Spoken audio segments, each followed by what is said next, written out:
Hi అండి, సింపుల్గా టేస్టీగా తయారు చేసుకుని చికెన్ బిర్యానీ చూపిస్తానండి. బిర్యానీ గిన్నె పెట్టుకొని 2 టేబుల్ స్పూన్ల నూనె, 2 టేబుల్ స్పూన్ల నెయ్యి వేసుకొని హోల్ గరం మసాలా అండి ఒక బిర్యానీ ఆకుని వేసుకొని కొంచెం ఫ్రై అయ్యాక 2 ఆనియన్స్ ఇలా పొడవు ముక్కలు కట్ చేసుకొని 3-4 పచ్చిమిరపకాయలు పొడవు ముక్కలు, అలాగే 1 టేబుల్ స్పూన్ నిండా అల్లం వెల్లుల్లి పేస్ట్, 2 టమోటాలు ఇలా దోరగా ప్లేట్ పెట్టి మెత్తబడినివ్వండి. సాఫ్ట్గా మగ్గిన తర్వాత 1/2 కిలో చికెన్ అండి స్కిన్లెస్ తీసుకున్నాను.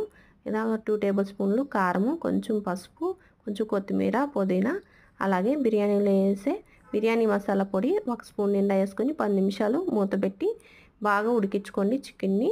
ఇప్పుడు ఒక అరగంట ముందు బాస్మతి బియ్యాన్ని 2 గ్లాసులండి నానబెట్టుకొని ఈ బియ్యం వేసుకొని 2 గ్లాసు బియ్యానికి 3 గ్లాసులు నీళ్ళు పోసుకొని ఒకసారి అంతా బాగా కలుపుకొని ఉప్పు కానీ కారం కానీ సరిపోతే సర్వ్ చేసుకోండి. మీడియం ఫ్లేమ్ మీద కొంచెం దగ్గర పడేంత వరకు ఉడికించుకొని 5 నిమిషాలు లో ఫ్లేమ్లో వేసుకొని కొంచెం కొత్తిమీర వేసుకుంటే బిర్యానీ రెడీ అండి.